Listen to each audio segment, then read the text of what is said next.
Bonjour à vous, ODH Note, auditrices, auditeurs ou simples curieux et curieuses qui découvrent cette vidéo sur le compte ODH TV 2. Bienvenue dans cette nouvelle édition d'Ovi les méprises. Mais passons dès à présent à un sommaire détaillé de cette édition.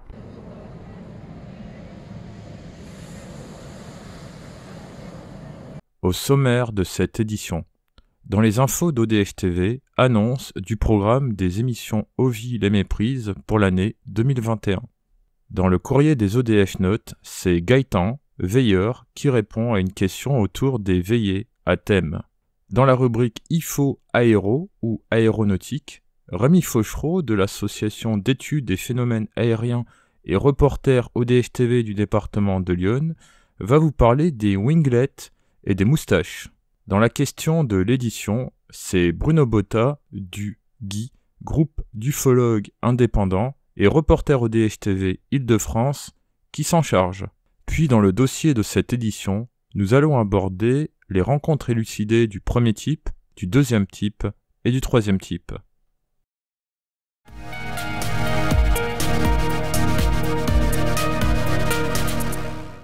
Commençons tout d'abord par le programme des émissions 2021 d'Ovi les méprises, bien sûr les grandes lignes.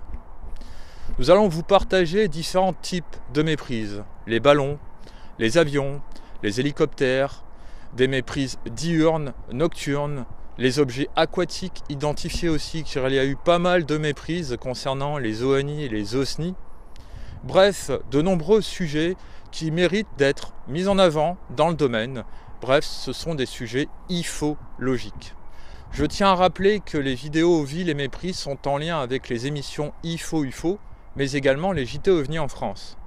Bref, toutes les émissions d'ODH TV généralement sont liées entre elles, par rapport aux sujets abordés, aux ufologues interviewés ou aux témoins aussi. Donc, bienvenue dans cette nouvelle année 2021 dans les émissions Ovi, OAI, les méprises.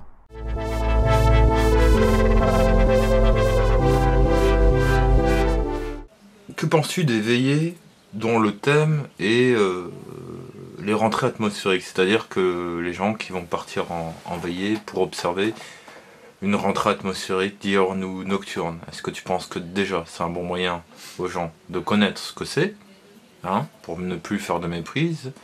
Est-ce que tu penses que c'est utile de faire ce genre de veillée quand il se passe quelque chose dans le ciel? C'est ce que je regrette un peu dans les cercles d'observateurs ufologiques. C'est qu'on fait des veillées pour le plaisir et on va à un tel endroit, on observe le ciel et puis c'est tout. Alors que c'est vrai que c'est intéressant de se renseigner déjà sur les événements astronomiques, parce qu'il y en a, des météorites, des rentrées atmosphériques, etc. Et je pense que justement c'est intéressant. Pourquoi? Parce que on a très peu, on en a quand même, mais c'est toujours bien d'aller faire une veillée dans ce cadre-là, par exemple pour filmer ou photographier.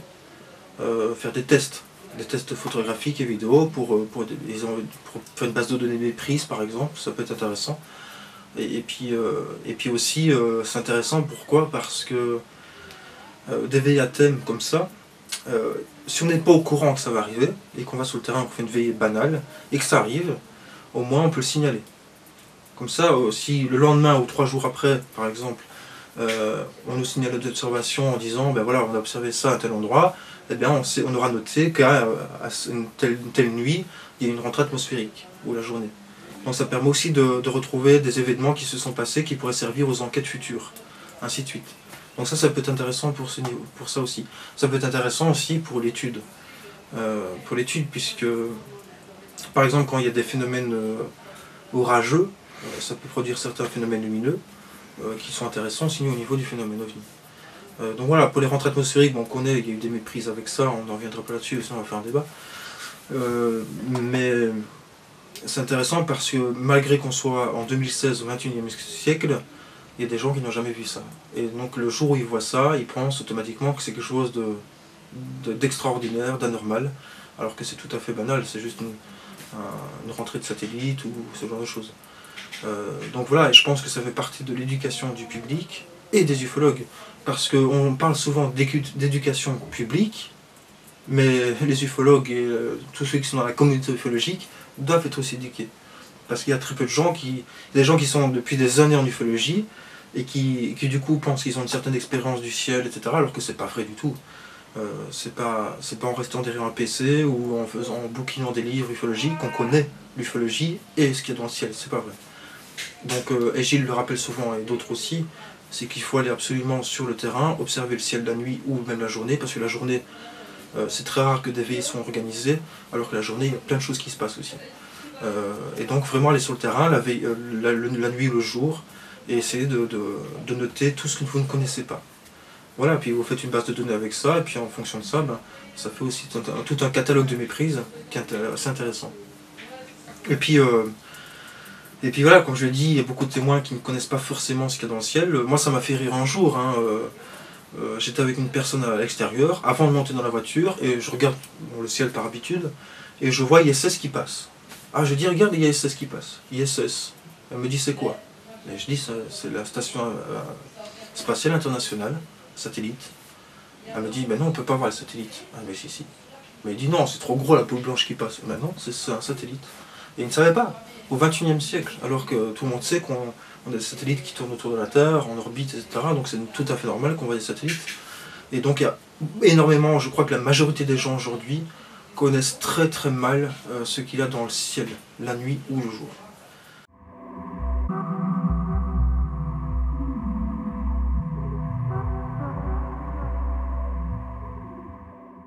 Passons dès à présent à la méprise du mois. Bonjour Rémi, peux-tu nous parler des winglets et des moustaches? C'est-à-dire que vous avez des avions, c'est surtout, on voit ça dans le type bombardier. Alors le type bombardier, c'est pas des bombardiers qui larguent des bombes. Les bombardiers, c'est une entreprise canadienne qui fait des avions. Qui fait des avions qui s'appellent comme ça, l'entreprise Bombardier.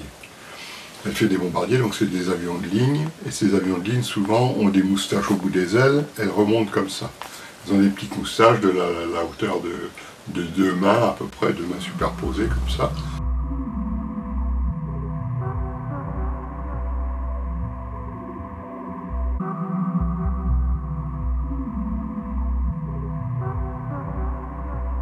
C'est des petits ailerons, quoi. Des petits ailerons au bout des ailes, c'est pour la portance, pour la pénétration dans l'air, etc., des ailes, etc., la stabilisation du vol et tout. C'est incroyable comme c'est efficace, rien qu'un petit truc comme ça pour le vol.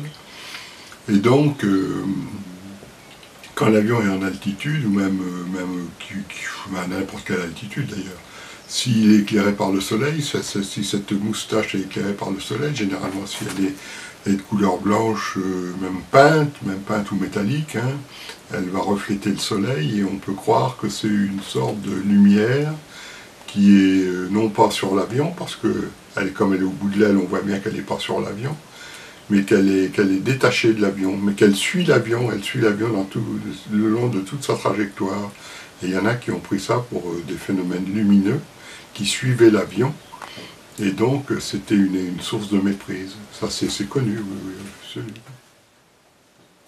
Merci Rémi de nous avoir partagé encore ton savoir en aéronautique.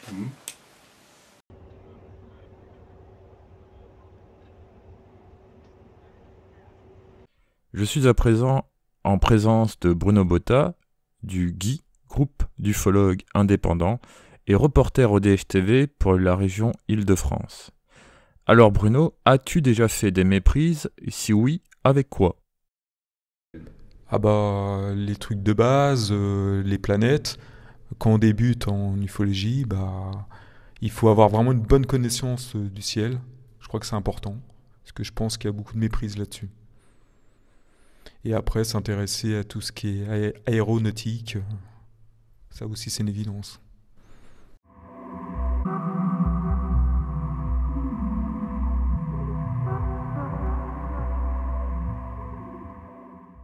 Passons dès à présent à la troisième partie de cette édition, le dossier.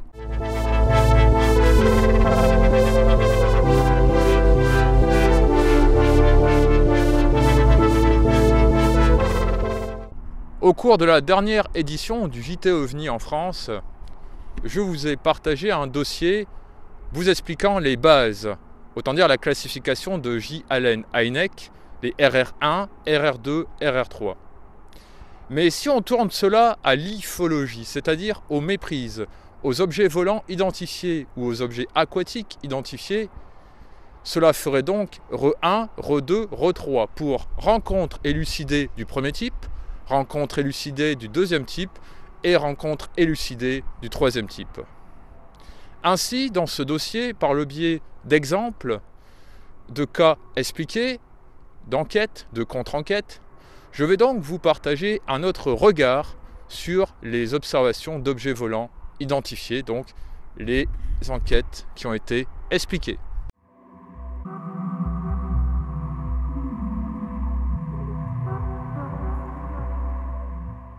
Selon le site du GEIPAN, les points brillants ou les lueurs peuvent être répartis en 3 grandes catégories. Première catégorie, les points ou lueurs immobiles ou quasi immobiles dans le ciel, qui peuvent être une étoile, une planète ou un ballon. Deuxième catégorie, les points ou lueurs en déplacement dans le ciel durant une fraction de seconde jusqu'à quelques minutes.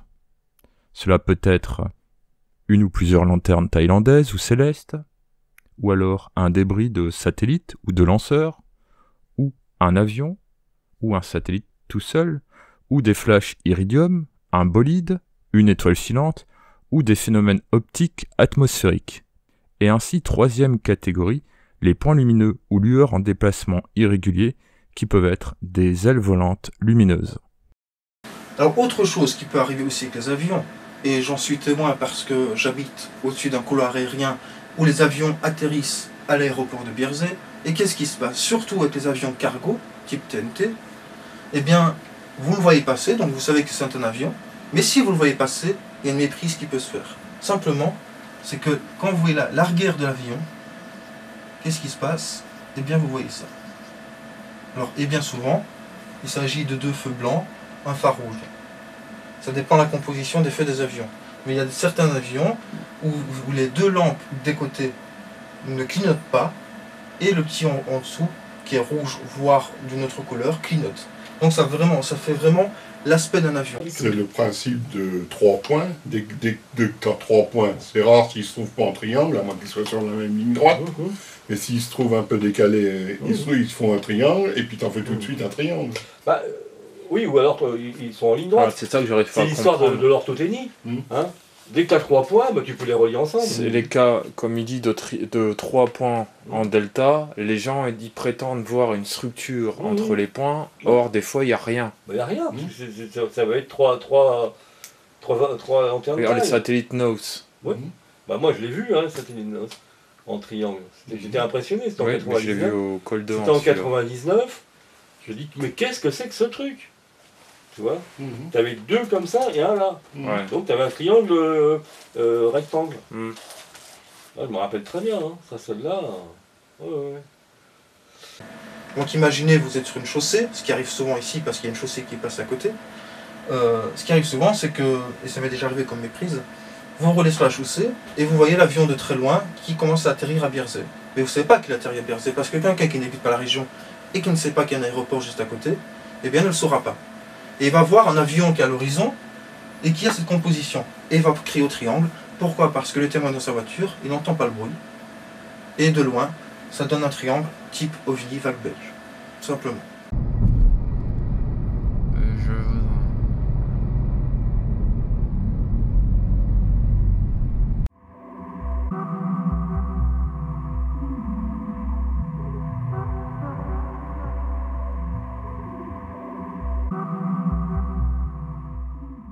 Nous allons à présent voir un autre type de méprise, cette fois-ci climatique. Ainsi, Gilles Durand, membre de l'association du SAU, Sauvegarde et Conservation des études et archives ufologiques, va vous parler des nuages lenticulaires. Une des méprises les plus connues, c'est le cas d'Alamogordo. Alors je ne sais plus, ça doit être en 57, qui a été enquêté par la Pro. C'est un nuage lenticulaire qui est éclairé par le soleil et qui donne une sorte d'ovale très lumineux, quoi, avec une sorte de queue derrière, une traînée. Et alors qu'il existe aujourd'hui plein de photos de nuages lenticulaires, même des formations de nuages lenticulaires. Enfin, des nuages en formation, tu vois ce que je veux dire. Hein, c'est-à-dire qu'il y a plein de nuages, c'est une formation de nuages, quoi. Et qui ont cette forme donc de lentilles, vue par le côté, et qui ont cette traînée derrière, qui est en fait, si tu veux, le vent soufflant dans un sens crée ces nuages, et en fait la composition des nuages, si tu veux, donc les gouttelettes d'eau, le vent les entraîne derrière, ce qui fait une sorte de traînée derrière. Donc, mais ce cas est toujours considéré comme un cas ovni, alors qu'en fait c'est juste un nuage lenticulaire éclairé par le soleil couchant, à mon avis. Et ce qui est très intéressant dans ce cas, d'Alamogordo, c'est qu'il a été repris partout, et la photo a été, je ne dirais pas trafiquée, mais elle a été reproduite à l'envers, on a changé les couleurs, etc. Tu vois, elle est très belle, elle est en couleur, elle est splendide, hein, le ciel est encore bleu et tout, c'est pour ça que c'est bien le soleil couchant qui éclaire le nuage. Mais elle a été totalement, comment dirais-je, réinterprétée dans plein de bouquins.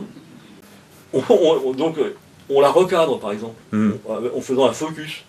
Donc on n'a plus le paysage, on ne sait plus du tout ce qu'il y a autour. Je veux dire, il y a des endroits où elle est montée à l'envers. Enfin bon, il y a plein de trucs comme ça sur Alamogordo. Mais les nuages lenticulaires, oui. Parce que maintenant, il faut savoir que moi, quand j'étais gamin, on nous apprenait qu'il y avait 3 ou 4 types de nuages. Les stratus, les cumulus, les cirrus, voilà. Mais maintenant, il faut savoir qu'il y a, je crois, je sais pas, 30 variétés de nuages différents, peut-être même plus maintenant.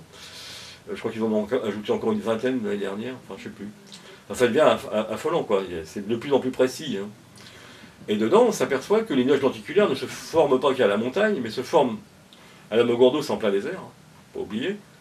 La photo dont je parlais, avec toute la formation de nuages lenticulaires qui se ressemblent tous, c'est en Californie, dans le désert californien où il y a plein d'éoliennes.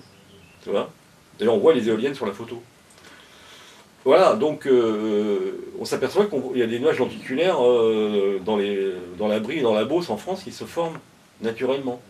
Tu vois, donc dans les plaines agricoles. Donc au départ, on pensait que les Attocumulus lenticularis ne se formaient qu'au niveau des montagnes, tu vois, donc des zones montagneuses. Mais c'est pas du tout. Apparemment, ça peut être n'importe où. Donc ce qui fait qu'en plaine, sur une route, quelqu'un circule, il voit un nuage lenticulaire, il va le prendre pour un ovni. Je vais donner un exemple précis. On a été donc la semaine dernière, donc c'était c'était vendredi précédent, là, c'était, je ne sais plus quand c'était. C'était en avril. Hein. Oui, c'était en avril, exact, ouais, fin avril, le 26 avril, voilà, exactement. On a été donc à Boulogne-sur-Mer sauvegarder des archives avec le sceau, et dans les documents qu'on a sortis, il y a une photo de nuages lenticulaires, super nuages lenticulaires, en pleine Picardie. Et vraiment très beau, hein, une belle photo. Comme quoi ça peut se faire. Mais bon. Les témoins qui ont fait cette photo considèrent qu'eux, ils ont vu un ovni. Voilà. Il ne faut pas qu'ils viennent dans le sud. Hein. Voilà. Alors donc les nuages lenticulaires, c'est effectivement... Donc ça arrive encore ce genre de méprise aujourd'hui.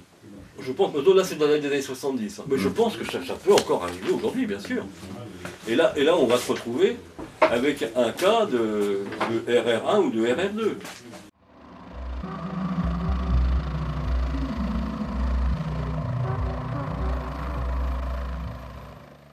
Je vais donc vous partager un cas de rencontre élucidée du deuxième type qui tend vers une rencontre rapprochée du troisième type, expliqué.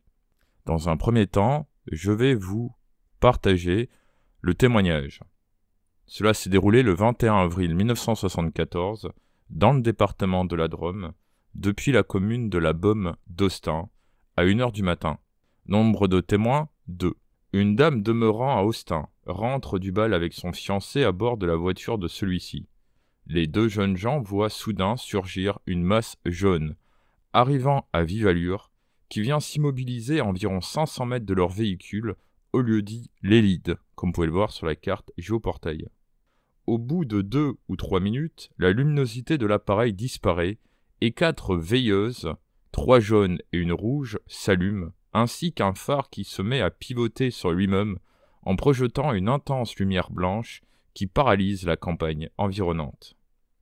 L'une des témoins aperçoit 3 ombres évoluer à l'intérieur. On entendra un léger ronronnement et la dame ressentira une douleur aux yeux. Source: le livre de Charles Garreau, Face aux extraterrestres, page 63, et Ouranos, numéro 12. Et maintenant l'explication. Suite à une émission de télévision consacrée aux ovnis à France 3 Rhône-Alpes, où la témoin a été interviewée, un agriculteur à la Baume d'Austin contacte le journaliste Jean-Louis Ruchon pour lui signaler qu'il peut donner une explication logique à cette observation. Une contre-enquête est alors réalisée par Duquesnoy et Figuet, qui permet d'établir que les témoins ont observé un tracteur au travail dont le conducteur, l'agriculteur qui a contacté le journaliste, était visible derrière les vitres de la cabine.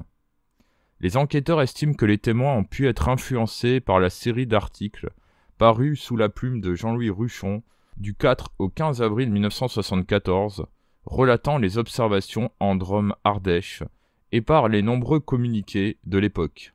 Les enquêteurs ont pu constater que les témoins ont été pris de frayeur dès le début de l'observation, donc influence des émotions, ce qui a pu agir sur l'interprétation des faits réels. Ils étaient sans doute de bonne foi, mais devant l'ampleur de la diffusion de leur observation, presse et télévision, ils ne voulurent pas se rétracter et reconnaître leur méprise. Source: UFO Information de l'AAMT, numéro 13, page 27, contre-enquête de Monsieur et Madame David et Régine Duquesnoy et de Michel Figuet. Le livre OVNI, le premier dossier complet des rencontres rapprochées en France, pages 672 à 678, de Michel Figuet et Jean-Louis Ruchon.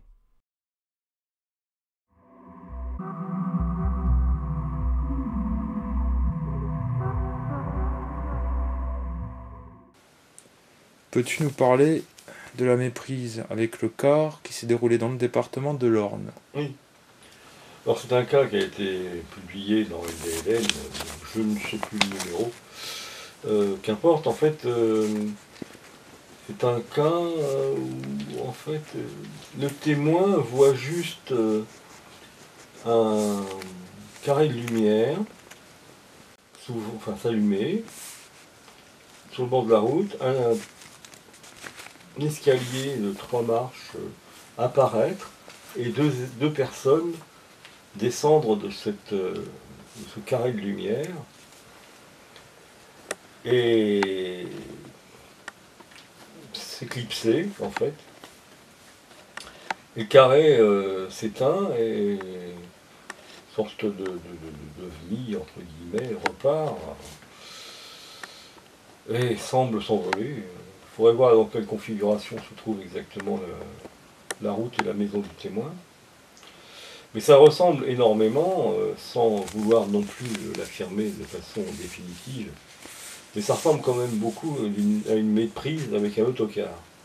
Un autocar qui ne serait donc pas un autocar de ligne régulière, mais plutôt un autocar qui aurait transporté des gens à la mer une journée, avec une association de personnes âgées, ou même une association de genre, enfin, ou un centre aéré, quelque chose comme ça. Voilà, les gens rentrent le soir, tard, il fait nuit. Pour que les gens ne tombent pas en descendant du car, on allume les lumières qui se trouvent de part et d'autre de l'escalier qui va leur permettre d'arriver jusque sur le trottoir, ou sur la berme, parce que là on est un peu en pleine campagne quand même. Voilà, pour moi, ça ressemble beaucoup à une méprise avec un autocar. Et donc dans les quelques cas que je connais comme ça de rencontres du troisième type ou des entités observables, il y a des choses qui me dérangent. Quand on regarde un peu les tenues de pilotes d'essai, notamment les pilotes d'essai en haute altitude, eh bien quand on regarde ces tenues, elles sont effrayantes. elles sont effrayantes, on dirait vraiment des extraterrestres. Quasiment des petits riz, quoi. Donc moi je pense que quand on regarde certaines descriptions de dits extraterrestres, entre guillemets, eh bien ça ressemble à s'y méprendre à certaines choses qu'on connaît tout à fait banales. Des pilotes de chasse, des militaires, ce genre de choses, ou même des scientifiques. Moi je connais un cas, je sais plus c'était où en France, où la personne racontait avoir observé donc un objet en forêt, et à côté elle avait vu des personnages qui ressemblaient mais typiquement à des scientifiques, ou plutôt des tenues antibactériologiques ou ce genre de choses. Donc ça ressemble vraiment à des tenues comme on peut en voir notamment à l'armée. Moi j'ai déjà vu ce genre de tenue lors d'une porte ouverte à côté de la base qui est chez moi. Oui, ils exposaient ces tenues là qui étaient des tenues pour faire des décontaminations, ce genre de choses, ça ressemblait vraiment à ça. Donc à partir du moment où, une fois encore, on se base sur les témoignages, parce que je ne connais pas de photos prises de ces entités, enfin ou du moins pas des véridiques, quand on regarde les descriptions, bah oui, ça ressemble à toutes sortes de choses, des scientifiques avec des tenues spéciales, ça peut être des militaires, plein de choses. Donc à partir du moment où le témoin interprète ce qu'il a vu en fonction de ses connaissances, eh bien ça peut fausser les choses. Donc il suffit qu'on enlève quelques détails des tenues qui ont été dessinées des soi-disant êtres, eh bien on peut reconnaître, comme je le dis, des choses tout à fait banales.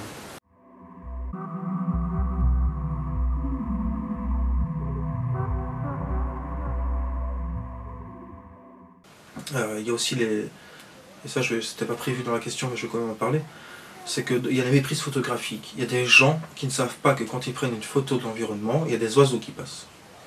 Et donc quand ils voient ça sur la photo, ils disent c'est un ovni. Parce qu'ils ne savent pas qu'un oiseau qui passe dans le champ à ce moment-là, ben, ça produit une telle forme, par exemple. Donc il y a plein de méprises différentes. Il y en a tellement qu'on ne peut pas les compter et qu'on ne peut même pas les écrire toutes. Il y en a tellement, c'est pas possible. Et donc voilà, je crois qu'il faut réapprendre aux gens vraiment ce qu'il y a dans notre environnement, dans le ciel, dans l'espace, pour essayer déjà d'éliminer de faux témoignages. Parce qu'il y a les témoignages qui comptent, c'est ça en fait. Hein. On reçoit des témoignages, mais les témoignages c'est quand même l'outil de l'enquêteur, et il faut que les témoignages qu'on reçoit soient fiables. Alors si on pouvait déjà éduquer le public ou la communauté ufologique en disant voilà ce qui existe dans le ciel, ce que vous pouvez voir la nuit ou le jour, tel endroit, à tel moment de la journée ou de la nuit, ça éviterait déjà des faux témoignages. Les gens ne témoigneraient plus pour n'importe quoi. Voilà, donc ça éliminerait déjà des possibilités de méprise, de fausses enquêtes, d'enquêtes perdues, etc. Voilà. Donc les rentrées atmosphériques ou autre chose comme phénomène, moi j'invite même, pas que les rentrées atmosphériques, mais j'invite même les observateurs, ceux qui font des veillées, d'aller quand il y a des orages. Bon, avec la sécurité qu'il faut quand même. Mais allez quand il y a des orages. Dans les orages, vous pouvez voir des éclairs assez bizarres, des masses sombres dans le ciel qui font penser à des nuages lenticulaires, vous pouvez voir plein de choses qui font penser à des ovnis, et vous serez bien content de les connaître. Donc voilà, alors moi j'ai fait beaucoup de veillées, mais je n'en ai pas encore fait assez pour comprendre tout. C'est pour ça que quand je vais en veiller, des fois j'en apprends encore. Et donc voilà, moi j'encourage vraiment les veillées à thème, les soirées d'observation du ciel à thème, pour justement apprendre un peu plus et vraiment s'informer sur ce qui se passe, quoi. Selon le site du GEIPAN, les méprises photographiques sont nombreuses. Il s'agit en effet le plus souvent soit de taches lumineuses et colorées parfois géométriques comme des taches, des reflets, des phénomènes optiques, soit des formes grisâtres, floues, parfois translucides, qui sont soit des oiseaux, des graines ou insectes, ou les taches claires circulaires ou orbes.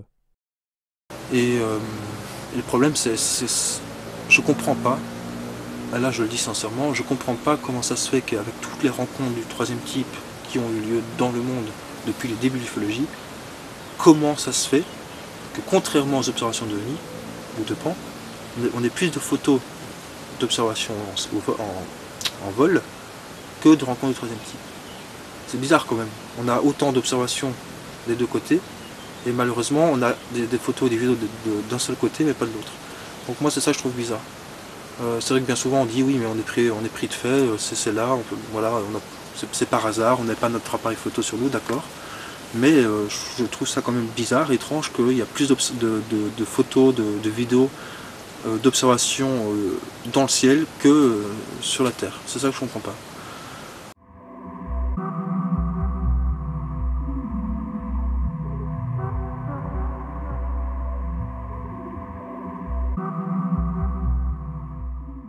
Je vais vous partager à présent un cas de rencontre élucidée du troisième type dont le lieu exact n'est pas connu, donc problème de géolocalisation, et la date non plus. Cela se situe entre fin décembre 76 et début janvier 77, à 22 h, dans le département du Cantal. Le cas. Un cultivateur de 20 ans observe un énorme engin reposant à ras du sol dans un champ. 2 hommes vêtus de combinaisons d'aviateurs descendent de l'appareil et effectuent divers prélèvements. S'apercevant de la présence du témoin, les 2 êtres le saisissent par les bras et l'entraînent dans l'objet où il subit un examen médical. Puis, il est raccompagné à l'endroit où il a été découvert. L'appareil s'élève alors et disparaît à une vitesse fantastique. Source: Découvrir l'insolite numéro 2, page 4.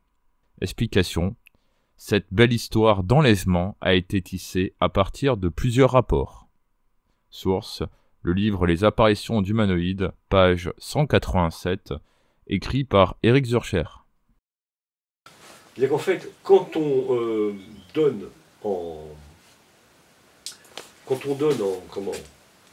un nom à une observation, on dit l'observation de, je sais pas, Trifouilly-les-Oies. Alors on a observé à Trifouilly-les-Oies un phénomène lumineux qui se trouvait au-dessus du bois, là-bas, qui est passé donc à l'horizontale d'est en ouest. Et le phénomène, il n'est pas à Trifouilly-les-Bois. Hein. Déjà, le bois, il est dans le village d'à côté. Donc c'est vu depuis Trifouilly-les-Oies. Et c'est ça qu'il faut dire, observer depuis, et pas observer à. C'est toute la nuance. Et ça, ça n'apparaît quasiment nulle part. Ce qui a fait que l'orthothénie, c'était une merde. Que l'orthothénie, c'était complètement bidon, parce qu'on disait on est observé à tel endroit, donc en fait, c'est pas du tout à tel endroit. Voilà le problème. Ça serait à tel endroit si c'était au zénith. Tu vois? Ou si tu as un truc qui atterrit à 20 mètres. Là, c'est à tel endroit. D'accord. Ça laisse une trace, c'est à tel endroit. Mais un truc qui passe, comme ça, que tu vois là-bas, il peut être à 20 bornes. Mais quand je dis à 20 bornes, même bien plus loin. Parce qu'en fait, on n'a aucune notion de la distance du phénomène. Tu pourrais avoir une idée de la distance du phénomène s'il passait entre toi et un obstacle. Mais là, quand il est dans le ciel, tu n'as aucun repère. Mais on arrive à te dire, on a vu A. Mais non, on a vu depuis la ville d'un tel. Mais que c'était dans cette direction, mais on ne sait pas à combien de distance. Donc ça fausse tout, toute étude.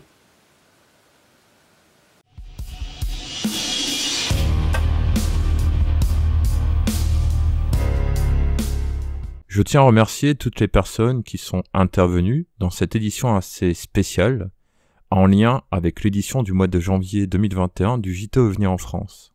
Je tiens à vous annoncer qu'il y aura la diffusion d'un Ovy les méprises spécial RE4, c'est-à-dire rencontre élucidée du 4e type, qui sera en lien avec la prochaine édition du Matin OVNI sur les RR4, 5, 6 et 7. Cette édition d'Ovy les méprises spécial RE4 ne sera pas diffusée ce mois-ci, mais bien plus tard, courant de l'année 2021.